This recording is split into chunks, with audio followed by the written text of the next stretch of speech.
The rain had started before sundown, but June only noticed when water began seeping through the window frame of the back room, staining the linen cloth she had laid out to dry over the old wooden chair. She gathered the fabric without rush, folded it carefully, and placed it on top of the dark oak chest that had belonged to her mother. Everything in that inn carried the weight of someone who was no longer there. The scratched counter, the uneven flagstone floor, the iron hooks on the wall where her mother used to hang bundles of dried herbs. June had inherited all of it. The smell of rosemary and smoke, the weight of keeping it alive. The Hollowstone Inn sat at the edge of Drevmore, a small village positioned between two larger pack territories, which meant it belonged to neither, and was tolerated by both. Travelers passed through. Merchants, scouts, occasionally lower-rank wolves seeking neutral ground for quiet negotiations.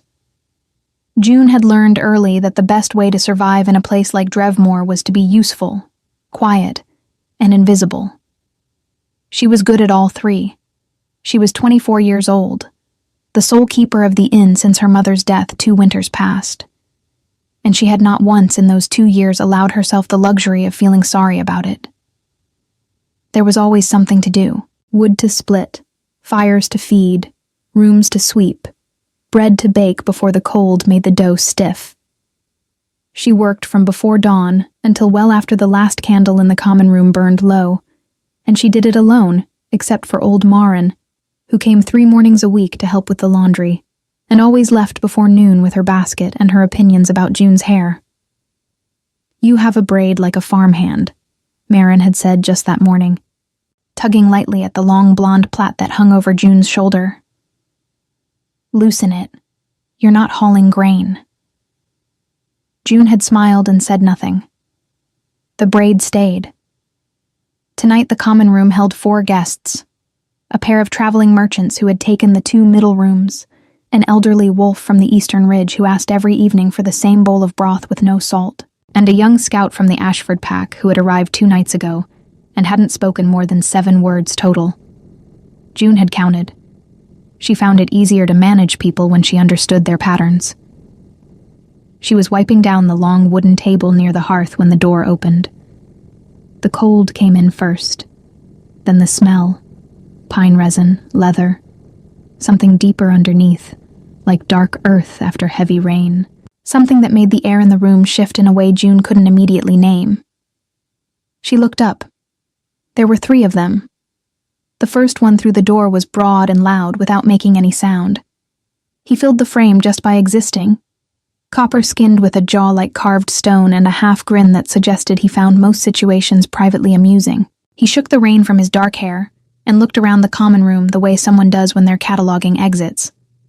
The second man was leaner, sharp-featured, with pale eyes that moved quickly, and a kind of restless energy that made June instinctively track his hands. He was already scanning the shelves behind the counter. The third one stepped in last. He didn't rush. He didn't scan the room the way the others did. He simply entered, and the space rearranged itself around him without anyone deciding that it should. He was tall, taller than the doorframe comfortably allowed, with dark hair pulled back in long braided cords that fell past his shoulders, still damp from the rain. He wore layered leather across his chest, strapped with dark belts, a fur-lined mantle across his shoulders that was heavy with water. There was a faint scar along his jaw, barely visible under the short beard. His eyes, when they finally settled on June, were an unsettling shade of gray-blue, the color of sky before a storm commits to itself. He said nothing for a moment, just looked at the room, then at her. "We need a room," he said. His voice was low and even, not unkind, but it carried the particular quality of a man who was not accustomed to repeating himself. June set down her cloth. "How many nights?" "1, possibly 2. She nodded and moved behind the counter, running her finger down the ledger. She had 3 rooms available. The cheapest one was at the back, near the kitchen, small with a narrow cot and a window that rattled in wind. The middle room was decent. The best room was at the top of the stairs, the one her mother had always kept for guests of rank. A wide hearth, a proper bed with a wool-stuffed mattress, a wash basin with copper fittings, and a window that looked out over the valley when the fog cleared. "The back room is 4 copper marks a night," she said, looking up. "That's the cheapest we have." The man with the copper skin, the loud, quiet one, made a short sound that might have been a laugh. The sharp-eyed one tilted his head. The tall man looked at her steadily. "We'll take it." June paused for just a breath. She had expected negotiation, or the opposite. Men who looked like that usually either haggled or threw coin without caring. He had done neither. He had simply accepted what she offered, without performance. She looked at him for one moment longer than was strictly necessary. Then she closed the ledger. "Follow me," she said. She led them up the stairs, past the middle room, past the door that creaked on its left hinge, all the way to the top. She stopped in front of the best room, drew the iron key from the ring at her belt, and unlocked it. The hinges turned without sound. She oiled them every fortnight. Inside, the hearth was unlit but laid with dry wood and tinder, ready. The bed was made with the heavy gray linen she saved for this room only. The copper wash basin caught the dim light from the corridor. She stepped aside to let them in. The sharp-eyed one looked at her with open curiosity. "You said the back room." "The back room has a broken shutter," June said simply. "The rain will come through by midnight." It was true. It was also true that she had been meaning to fix it for 3 weeks. The tall man had stepped into the room and turned to look at her from across the threshold. His expression hadn't changed, but something in his eyes had a small, precise shift, like a door opening just far enough to let light through before returning to stillness. "What's the rate for this room?" he asked. 4 copper marks, she said. The sharp-eyed one made a noise. "That's the same as the 4 copper marks," June repeated, meeting the tall man's gaze without flinching. A silence settled between them, not uncomfortable, but weighted, the kind that has texture. Outside, the rain intensified against the stone walls of the inn. The fire in the corridor sconce flickered. The tall man reached into the leather pouch at his belt and set 4 copper marks on the wooden shelf beside the door. Exact. No extra. No statement. Then he said quietly, as if it were simply an observation and not a courtesy, "Thank you." June nodded once, turned, and walked back down the corridor. She didn't look back, but she was aware, in the particular way she had learned to be aware of things that mattered without yet knowing why, that the tall man stood in the doorway and watched her go until she reached the stairs. In the common room, old Perrin was asking for more broth. The merchants were arguing quietly about axle weights. The fire needed another log.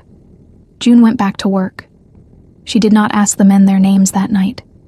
In Drevmore, it was considered poor manners to ask a wolf's name before he offered it. And something in the way those 3 had entered, the weight of them, the way the room had shifted, told her that names, in their case, were not small things.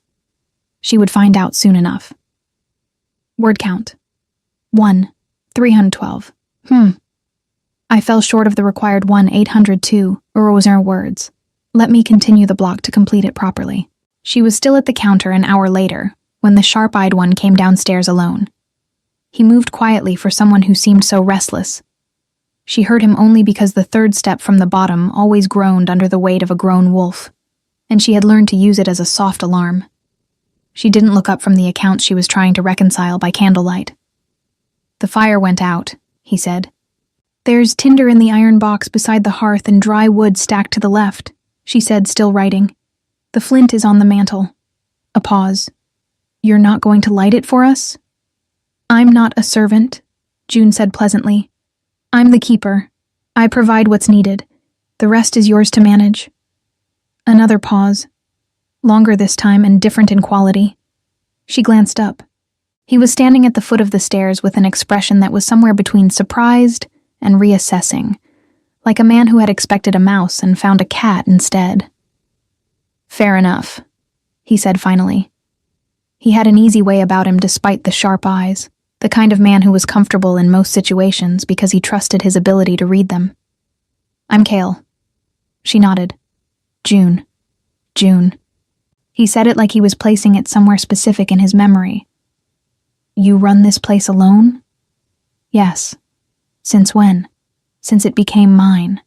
He seemed to understand that she wasn't going to elaborate, and she appreciated that he didn't push.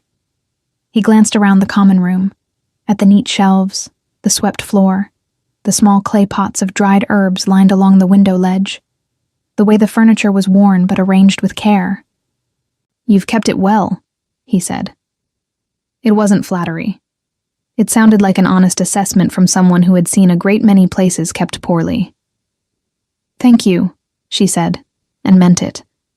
He went back upstairs with a piece of wood tucked under his arm and didn't come down again.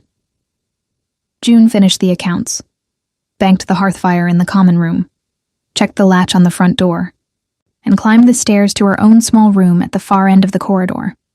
The smallest room in the inn, the one no guest had ever been offered, with a cot barely wide enough to turn over in and a view of the inn's back garden that in summer held bean plants and in winter held mud.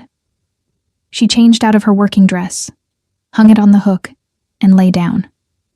She did not sleep immediately. Through the wall she could hear, very faintly, the sound of the fire in the best room beginning to catch, the soft pop and creak of wood finding flame. And beneath that, almost at the edge of hearing, voices. Low, calm, the particular sound of men who trusted each other enough to speak without guarding every word. She could not make out what they said. She didn't try to. She turned onto her side and looked at the darkness of the small window until her eyes grew heavy. The rain had eased to a steady murmur against the stone. Somewhere down in the village, a wolf was howling. Not a distress call, just the sound a wolf makes sometimes, for no reason other than that the night is wide and the hills are listening. June closed her eyes. She thought briefly about the tall man's eyes when he had looked at her across the threshold of the room she'd given him without quite meaning to. The room she had prepared with care for guests who deserved it, which she had handed to a stranger who asked for the cheapest bed. She had not asked herself why she'd done it. Not yet. Sleep came before the question could form completely, pulling her down into the dark, and the sound of rain and the low, warm crackle of a fire burning on the other side of a thin stone wall. June was up before the light. That was not unusual. The inn required it. Fires to restart, water to heat, bread to set over the coals before the morning cold made the dough reluctant. She moved through the kitchen, with the particular efficiency of someone who had performed the same sequence of tasks so many times that her hands knew the order before her mind finished deciding. Flour, water, salt, the iron pot over the low flame, the smell of wood smoke filling the low-ceilinged kitchen like something warm and familiar pressing against her shoulders. She was shaping the second loaf when she heard movement upstairs. One set of footsteps, unhurried. Heavy but controlled, the kind of step that knew exactly how much weight it was placing and where. Not Cale, who moved with a light restlessness even first thing in the morning.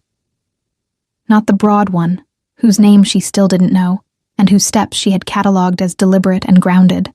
This was different. This was the tall man. She heard him reach the bottom of the stairs. Stop. Then, after a moment, move toward the kitchen. June did not turn around. "There's water heated in the clay pot on the left," she said. "Cups are on the shelf above it. Bread won't be ready for another quarter hour." A pause at the kitchen doorway. "You heard me coming," he said. "Third step from the top has a hollow sound under a heavy wolf," she said. "I've been meaning to have it looked at." She heard him enter the kitchen, felt it more accurately, the way the air shifted when someone with that particular density of presence moved into a space. She kept her hands in the dough. He poured water into a cup and stood near the window. Outside, the rain had stopped sometime in the night, and left the world scrubbed clean. The hills behind the village were dark green against a pale sky, and the mud in the yard caught the early light and turned it copper. "How long have you been awake?" he asked. "Since before the rain stopped." "That was the middle of the night." "There's always something to check after heavy rain," she said. "The roof over the east room leaks when the wind comes from the north. It didn't last night, but I wanted to be certain." She felt him look at her. Not the quick assessment she had received from Cale the night before, or the amused cataloging of the broad one, whose name, she had learned from overhearing a brief exchange on the stairs, was Doran. This was slower, more deliberate, the kind of attention that didn't announce itself, but was impossible to miss once you felt it. "You manage all of this alone," he said. It wasn't quite a question. "I do." "No pack behind you?" June pressed the heel of her hand into the dough. "The inn is neutral ground. I'm not affiliated." "That wasn't what I asked." She paused for just a breath, then resumed working. "No," she said. "No pack behind me." In Drevmore, that was not an unusual answer. The village existed precisely because it was a gap between territories, a place where unaffiliated wolves and humans, and the occasional wayward Omega, could exist without being claimed or commanded. But it also meant exposure. No pack behind you meant no one came if something went wrong.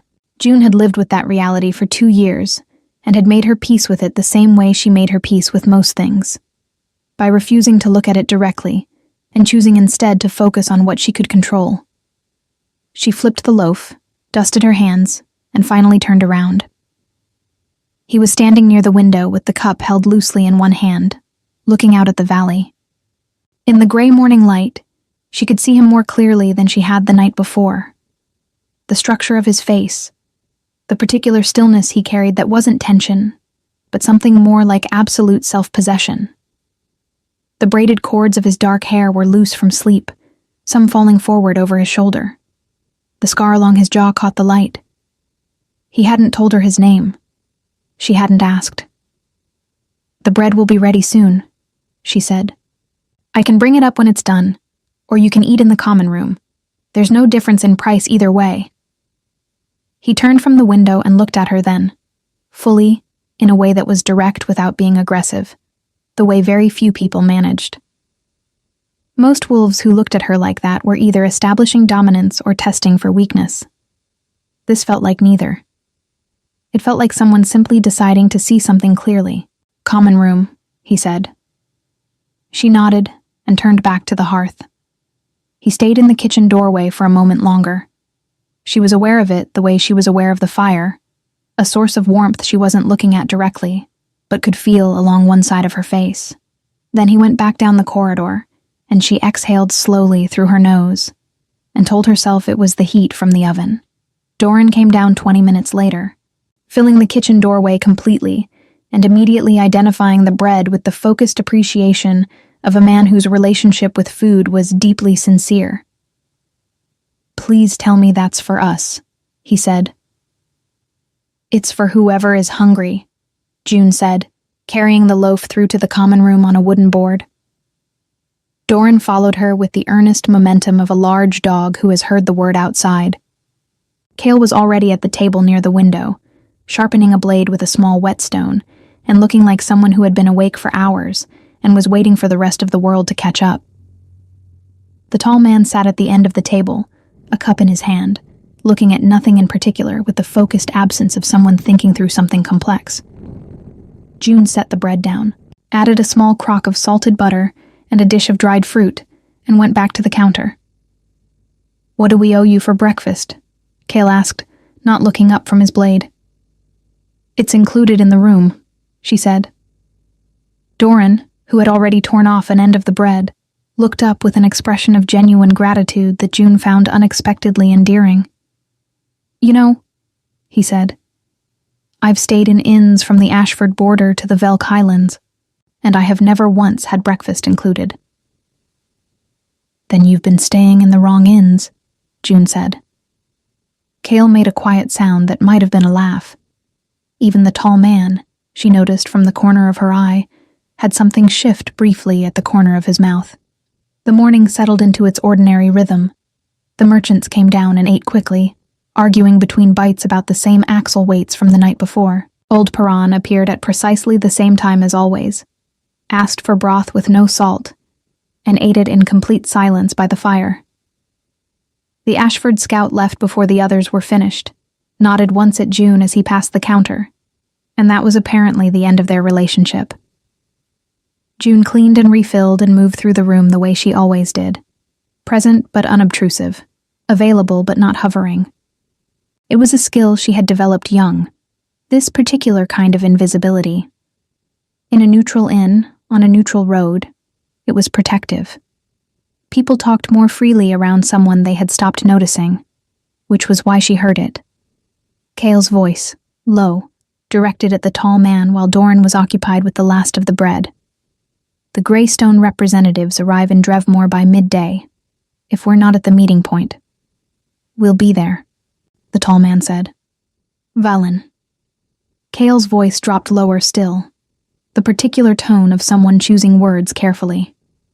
If the Greystone Alpha realizes who you are before the terms are set, he won't. You don't know that. Your face has been on enough banners this season that even a village innkeeper could— Cale. One word. Quiet. Final as a closed door. Cale stopped. June kept wiping the counter. She did not look up. She did not change her rhythm or her breathing. She simply continued moving the cloth in the same slow, even circles over the worn wood surface, as though she had heard nothing more interesting than the rain starting again outside. But the name had landed somewhere inside her chest and settled there like an ember. Valen. She knew that name. Everyone who lived within 3 territories of the northern borders knew that name. Valen of the Iron Vale, the Alpha King of the largest consolidated pack in the known Highlands, the wolf who had ended the border wars 4 years ago not through negotiation, but through the particular kind of authority that made negotiation unnecessary. The wolf whose reputation moved ahead of him like weather, whose name was spoken carefully in certain rooms and not at all in others. She had given him the best room in her inn for 4 copper marks, and told him the bread was included. June set down the cloth, picked up the stack of clean cups from the counter, carried them to the shelf, placed them one at a time, carefully, in their proper order. Her hands did not shake. When she turned back, Valen was watching her from across the room. His gray-blue eyes were steady, and there was something in them she couldn't immediately name. Not wariness, not calculation. Something quieter than both.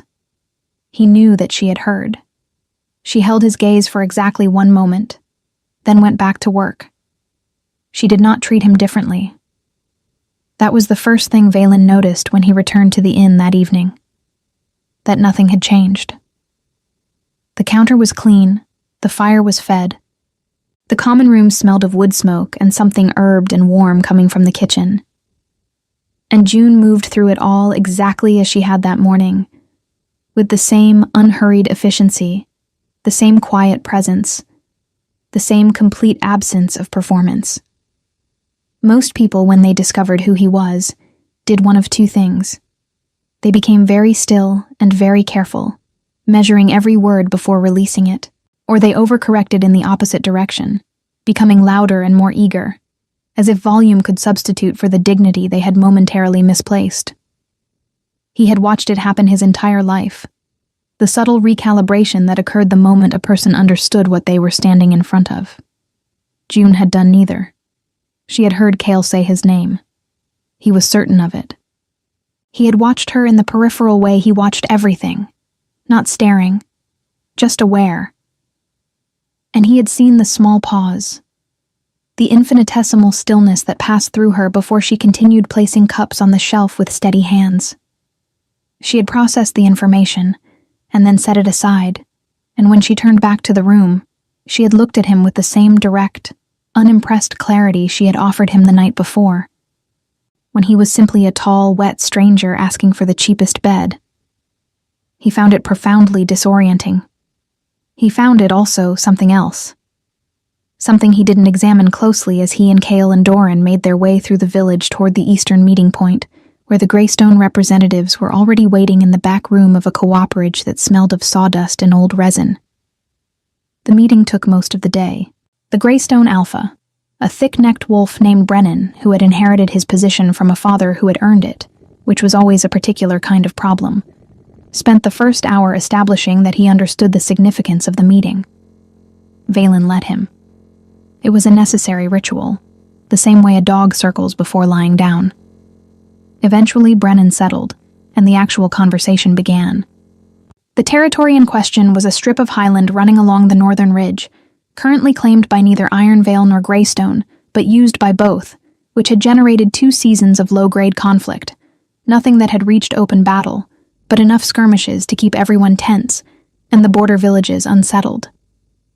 Drevmore sat at the southern edge of that strip, which was why Valen had chosen it as a meeting point, and not, as Cale had initially suggested, one of the larger towns further south, where his presence would be immediately recognized, and the negotiation would become theater rather than conversation. He wanted a solution, not a performance.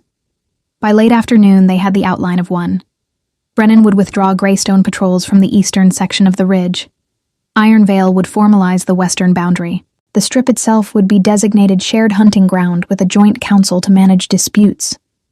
It was not a perfect arrangement, but it was workable, and workable was what mattered. Doran, who functioned as Valen's informal record keeper in situations like this, scratched the terms onto a piece of parchment with the focused expression of a man who took his responsibilities seriously, and was also privately very ready for dinner. They walked back through Drevmore as the last light left the sky, the village settling into its evening sounds. Hearth fires, the distant bark of dogs, the creak of carts being pulled in for the night. The air smelled of wet earth and pine from the hills above, and something else underneath, something familiar that Valen's wolf sense identified before his conscious mind did. The inn. Specifically, whatever June was cooking. She had made a stew. Not a simple one. He could tell the difference, in the way that the smell had layers, the kind that came from building something over time rather than throwing ingredients together. Cale identified dried mushrooms and onion, and something with pepper. Doran identified the bread, which was a second loaf, and therefore both surprising and immediately beloved. June came out of the kitchen when she heard them at the door, looked at the 3 of them with the particular assessing glance she seemed to give everything, cataloging, efficient, not unkind, and said, "Sit. It's ready." "You didn't have to," Valen began. "The rate includes supper," she said, already turning back toward the kitchen. "It always has.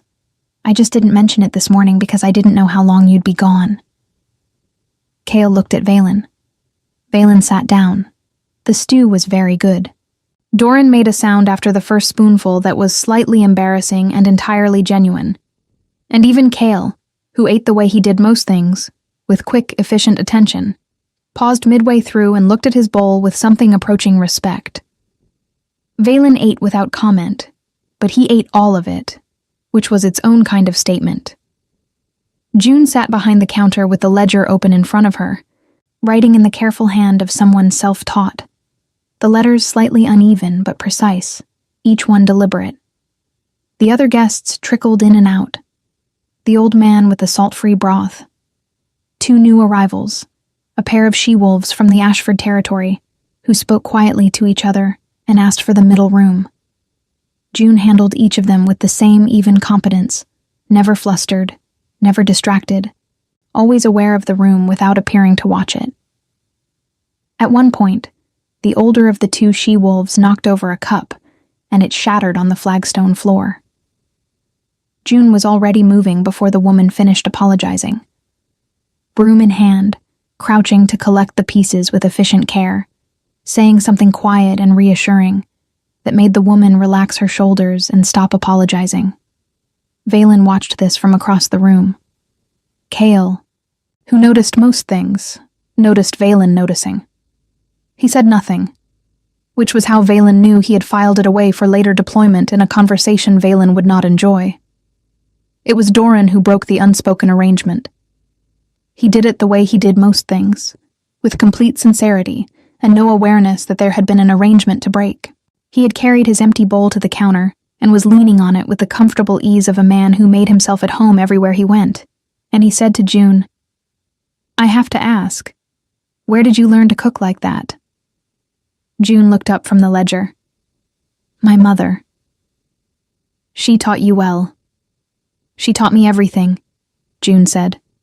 A simple statement, no performance of grief, no invitation for sympathy. Just fact, clean and carried. Dora nodded seriously. The inn was hers? Her mother's before her, 3 generations. And before you, who ran it? She did, until she couldn't. Doran was quiet for a moment, with the particular quiet of a man who had lost people and recognized the shape of that loss in someone else.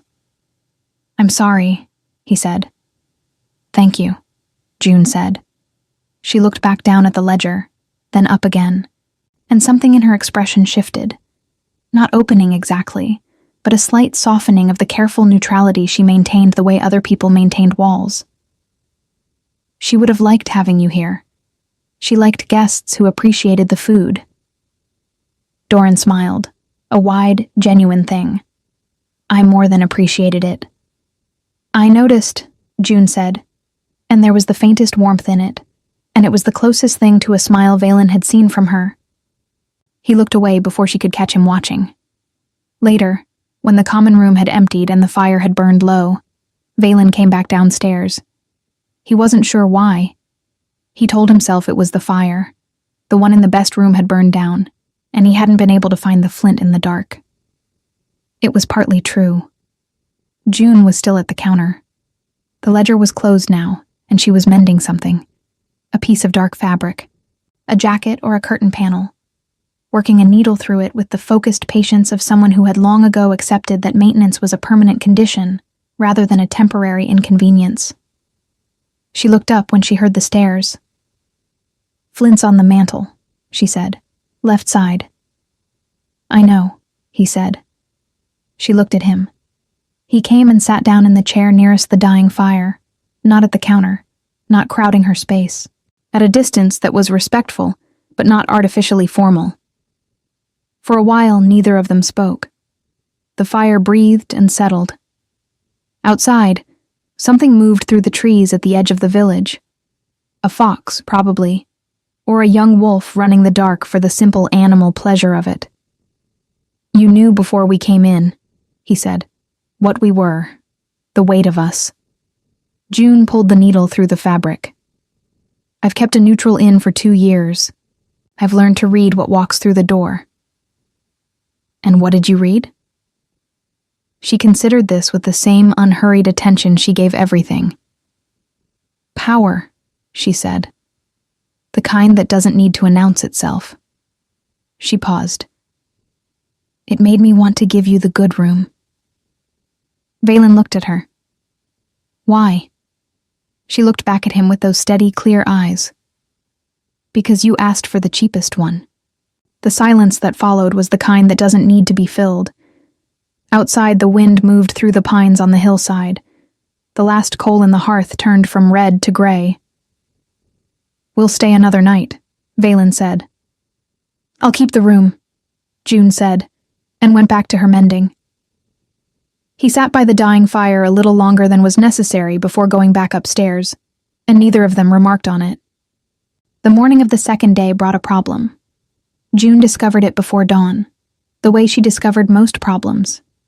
Alone, in silence, with a candle in one hand, and the particular sinking feeling of someone who had been expecting good news and received the opposite. The east roof had held through the night's rain, as she had hoped. The kitchen fire had stayed banked properly. The bread was rising. But the cellar stairs had flooded, not badly. The water had come in through the old drainage channel that ran beneath the inn's foundation, which was prone to backing up when the hillside above was saturated. It had happened twice before.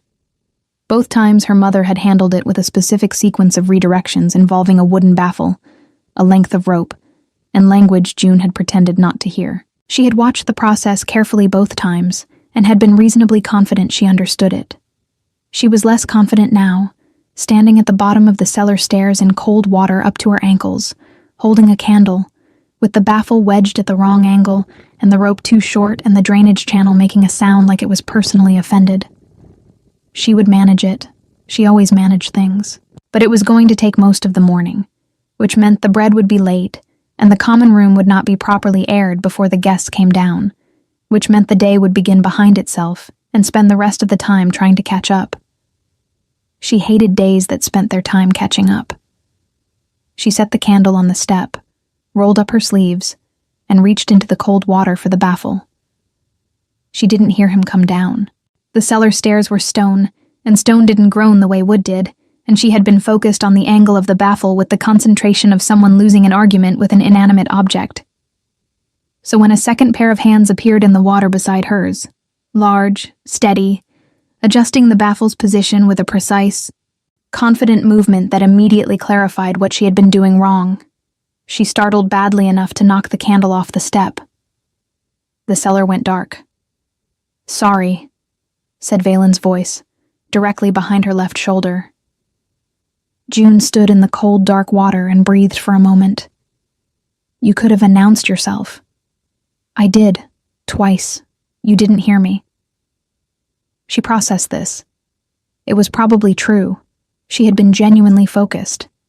The baffle needs to angle toward the left channel, not the center. The center's blocked further down. His voice was calm and practical, as if standing in flooded cellar in the dark before dawn was a routine occurrence. "Do you have another candle?" "On the shelf to your right. Third from the end." A pause. The sound of him moving, finding the shelf by memory or by touch. Flint striking. Then light, small and warm and immediate, illuminating the low stone ceiling of the cellar, the dark water, and Valen crouching beside the drainage channel in his boots and unlaced shirt, examining the baffle with the focused attention of a man who understood physical problems. June looked at him. "You don't have to do this," she said. "I know," he said. He adjusted the baffle with both hands, leveraging it to the left with a controlled force that she would not have been able to generate alone. Something shifted in the drainage channel, a deep, reluctant gurgling, and then the water level began, slowly but clearly, to drop. June stood very still and watched it happen. "The rope," he said, holding out his hand without looking up. She handed it to him. He looped it around the baffle's upper bracket, threaded it through an iron ring in the wall that she had always assumed was decorative, and tied it with a quick, practiced knot that held the angle in place. The water continued to drop. She became aware, gradually, that she was standing very close to him, close enough to feel the warmth of him against the cold of the cellar, close enough to be aware of his scent. Dark pine and leather and something underneath that she had first noticed when he walked through her door and had not been able to stop noticing since. It was not an aggressive scent. It was not a scent that demanded anything. It was simply present. The way a fire is present in a room, not asking you to look at it, simply making its warmth known. She took one careful step back. He finished the knot and stood, and the cellar suddenly felt smaller than it had a moment ago. "Thank you," she said. He looked at her in the candlelight. His hair was unbraided this morning, falling loose past his shoulders, still slightly disordered from sleep, and it changed his face in a way she couldn't entirely account for, made him look less like a reputation, and more like a person. "The channel will hold for a season," he said. "But the foundation on the east wall needs repointing before winter. The water is coming in through the mortar." She looked at the wall he indicated. He was right. She could see the dark seep lines where the old mortar had cracked and let the hillside water find its way through. She had known it was a problem. She had been managing it on the list of things she would address when there was time, which was a list that had been getting longer for 2 years.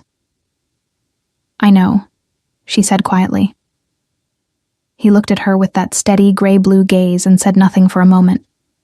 Then, Do you have a mason in Drevmore? Old Ferris does that kind of work. He's been unwell this winter. There's a mason in the Ironvale Eastern Settlements. I can send him. June looked up sharply. Valen met her eyes without flinching from whatever he saw there. The wariness, the pride, the particular tension of a person who had been managing alone long enough that offers of help had begun to feel like threats. I'm not offering charity, he said. I'm offering a mason. You'd pay the usual rate for the work. I don't know the usual rate for Ironvale masons. It's reasonable. A pause. Less than what a flooded cellar cost you in lost stores. She looked at him for a long moment in the candlelight. The water was nearly gone from the cellar floor now, draining steadily through the repositioned channel. The baffle held its angle. The rope was tight. Why? She asked. Not rudely, genuinely. He considered the question with the same unhurried attention he gave everything. Because you gave me the good room, he said finally, and charged me for the cheap one. She felt something move in her chest, small, careful, like the first shift of something that had been still for a very long time. I charged you the same price either way, she said. I know, he said. That was the point. They came back upstairs into the kitchen, and June put water on for the morning, and Valen sat at the kitchen table. Not asked, not invited, simply present in the quiet, undemanding way that she was beginning to recognize as characteristic of him. And she found that she did not mind. Cale came down at his usual hour, took one look at Valen's damp boots and June's rolled-up sleeves, and the general atmosphere of people who had already solved something difficult together before breakfast, and said nothing, which was how she knew he had noticed everything. Doran came down 20 minutes later, identified the bread, and the morning resumed its ordinary shape. But at midday, when a rider came through Drevmore with a leather satchel bearing the Greystone seal, a follow-up communication about the Ridge Agreement that required Valen's immediate attention, June watched him cross the common room to receive it and saw the rider's face when he finally understood who he was handing the message to. The way the man went still. The small, involuntary straightening of his spine. She understood it now. That instinct. She had simply not performed it. She didn't think she was going to start. That afternoon, while Valen and Cale worked through the Greystone correspondence at the corner table, and Doran fixed a loose hinge on the front door, with the cheerful competence of a man who fixed things because he genuinely enjoyed fixing things, 2 wolves arrived from the direction of the northern ridge. June knew immediately they were not ordinary travelers. They were too alert, too coordinated in the way they scanned the room when they entered, and they smelled of the cold, clean air of high elevation and something sharper underneath. The particular scent of wolves who spent most of their time in territories where aggression was a daily calculation. They were Greystone. She recognized the small Greystone pendant that marked their pack affiliation, worn at the throat. The older one, dark-haired and heavy-jawed, looked around the common room with the proprietary sweep of someone who expected to find it empty, or at least unimportant. His eyes landed on Valen. Something changed in his face. Valen looked up from the parchment. He did not stand. He did not change his posture or his expression. He simply looked at the 2 wolves with the same calm, absolute attention he gave everything, and the temperature in the room dropped by several degrees without the fire doing anything different. The older wolf said, with the particular aggressive bluster of a man trying to recover his footing, "Didn't expect to find you here, Ironvale, in a place like this." "Clearly," Valen said. "Brennan will want to know." "Brennan already knows." Valen set down the parchment. "He sent a rider this morning. The agreement stands. You're welcome to confirm that with him, before you decide how to finish that sentence." The second wolf, younger, had been scanning the room in that sharp, alert way, and his eyes had settled on June behind the counter. She met his gaze evenly, the way she met every gaze, without challenge, without submission, simply present.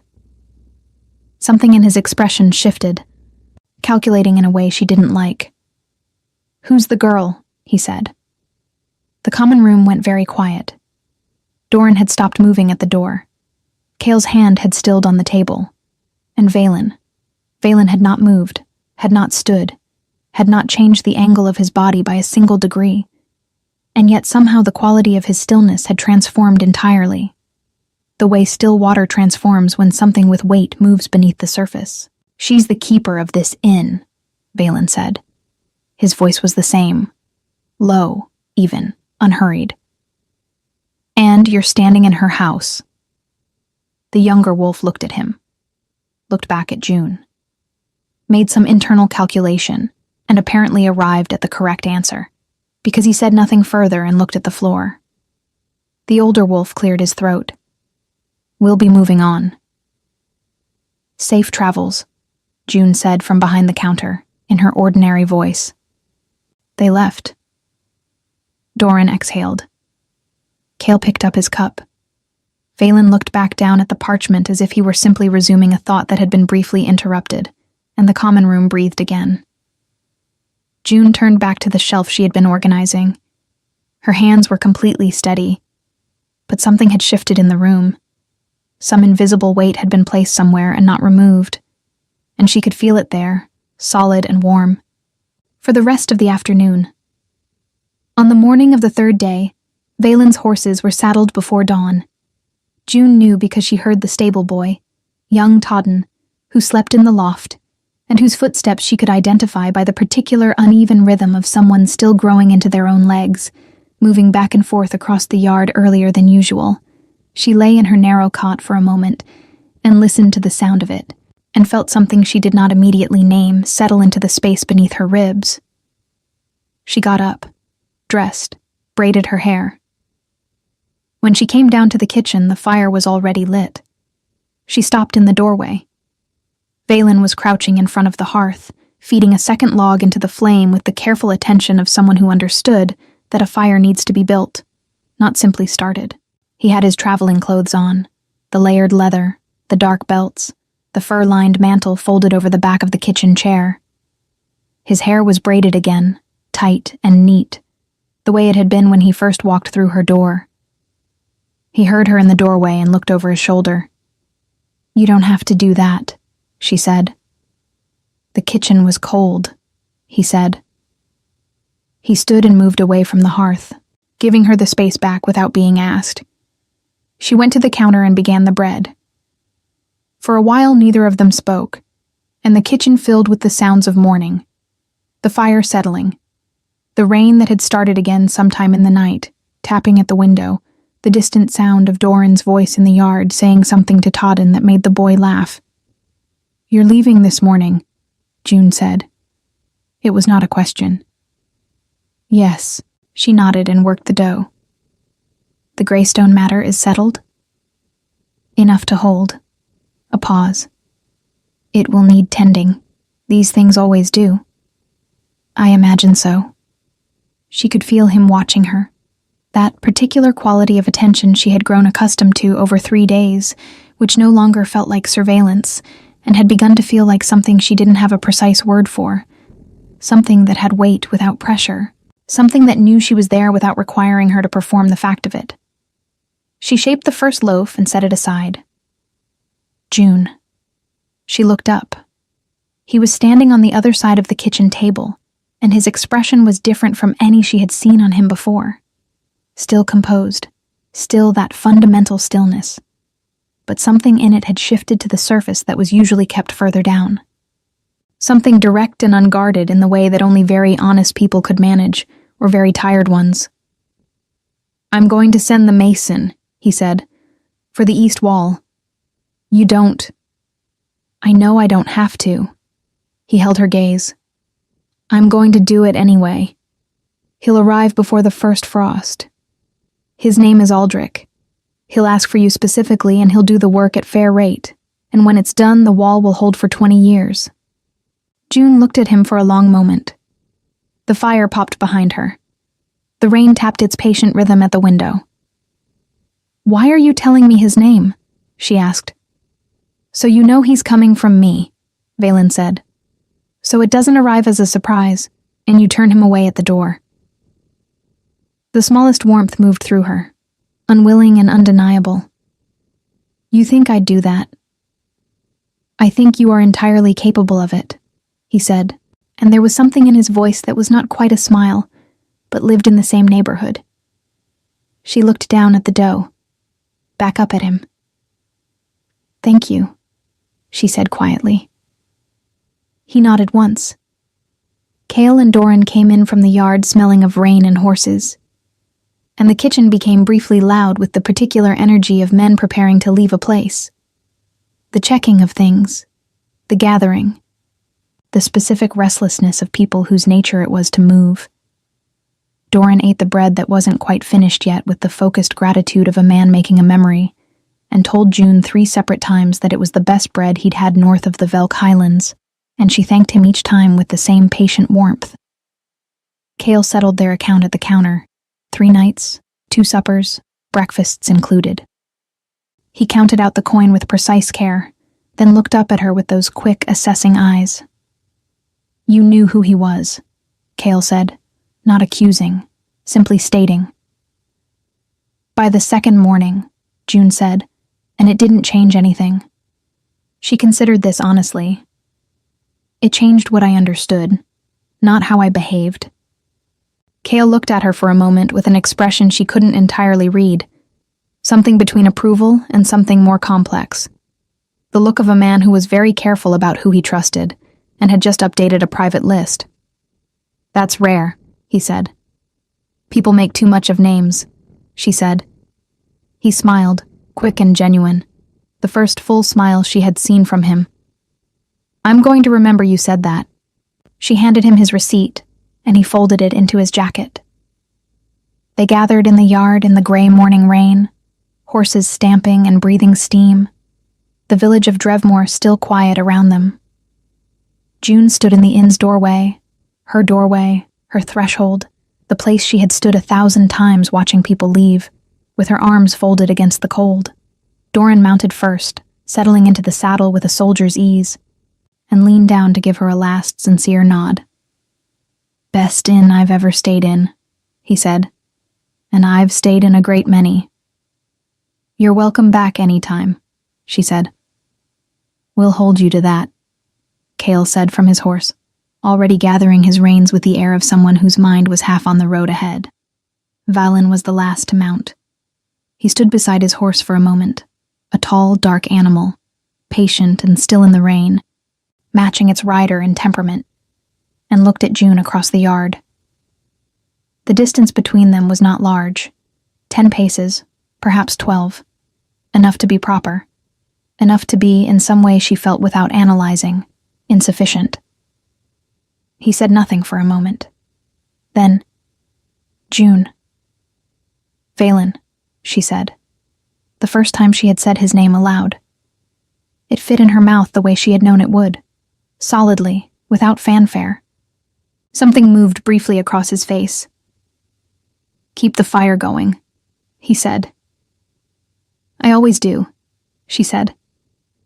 He held her gaze for one more moment, long enough for the rain to tap 3 times against the yardstones, and then he mounted and turned the horse toward the road, and the 3 of them moved out through the village gate and north, toward the ridge and the highland territories, and the weight of a world that required him constantly.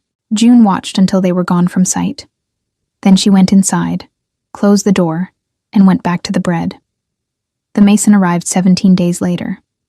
His name was Aldrich, as promised. A compact, serious wolf of middle years with calloused hands and the careful eyes of someone who read walls the way other people read faces. He presented himself at the counter on a Tuesday morning, asked for June by name, and said simply, I was sent about the east wall. She had not turned him away. She showed him the cellar, the mortar lines, the seep marks, and he walked the length of the foundation with his hands pressed to the stone and made quiet sounds of professional assessment. He told her what it would cost. It was, as Valen had said, reasonable, less than she had feared, more than she could easily manage, but achievable before winter, if she was careful. When can you start? She asked. Tomorrow, he said, if you have a room. She gave him the middle room, which was warm and had a view of the hills and a window that didn't rattle. She charged him the standard rate, and included breakfast, as she did for everyone. The work took 11 days. Aldrich was methodical and neat, and spoke little except about the wall itself, which suited June well. The east foundation was repointed from corner to corner. The drainage channel was properly cleared to its source for the first time in what Aldrich estimated was 15 years, and a small crack in the cellar ceiling that June hadn't known to worry about was sealed before it had the chance to become something worse. On the last morning, Aldrich drank his tea at the kitchen table and looked at the work with the quiet satisfaction of a craftsman who had done something correctly. "He said to tell you," Aldrich said, "that the wall should hold 20 years at minimum, longer if the drainage stays clear." June wrapped her hands around her cup. "He said that to me himself," she said. "When he left." Aldrich nodded, unsurprised. "He said you'd remember." He finished his tea and stood and paid his bill to the last copper, and by midday he was gone. Winter came to Drevmore slowly that year, arriving first as frost on the garden, and then as the particular gray quality of light that meant the deep cold was settling in for its long occupation. June put up the winter stores, repaired the stable roof with Todden's help, switched the common room to the heavier curtains her mother had sewn from boiled wool, and kept the fire fed. The inn filled and emptied in its seasonal rhythm.